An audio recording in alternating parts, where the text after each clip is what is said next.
Bermuda triangle. ఎక్కడికి వెళ్ళిన నౌకలు, విమానాలు ఒక్కసారిగా మాయమవుతాయి. ఇది దశాబ్దాలుగా ప్రపంచాన్ని వేధిస్తున్న ఒక అంతుచిక్కని ప్రశ్న. అసలు ఇక్కడ ఏం జరుగుతుంది?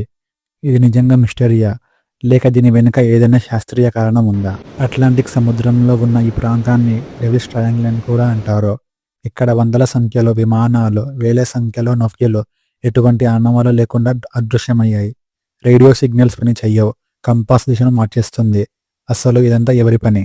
చాలామంది ఏమంటారంటే ఇది గ్రహాంతవాసుల పని అని. మరికొందరు ఇక్కడ సముద్రం కింద ఒక రహస్య నగరం లేదా టైం ట్రావెల్ పోర్టల్ ఉందని నమ్ముతారు. కానీ శాస్త్రవేత్తలు చెబుతున్న అసలు కథ వేరే ఉంది. శాస్త్రవేత్తల ప్రకారం ఇక్కడ భారీ మ్యాగ్నెటిక్ ఫీల్డ్ మార్పు ఉండడం వల్ల దిక్సూచి పని చెయ్యదు.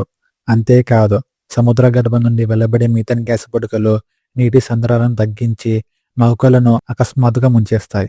అలాగే ఇక్కడ ఏర్పడే హెక్సాగోనల్ క్లౌడ్ గాలిలో ఎయిర్ బాంబ్స్ లాగా పనిచేసి విమానాలను కూల్చేస్తాయి. అంటే బెర్ముడా ట్రయాంగిల్ ఒక అద్భుతమైన మిస్టరీ కంటే ప్రమాదకరమైన వాతావరణమే పరిస్థితులు ఉన్న ఒక సహజ ప్రాంతమా? లేక సైన్స్కు కూడా అందని రహస్యమా? ఇంకా అక్కడ ఏమైనా దాగి ఉన్నాయా?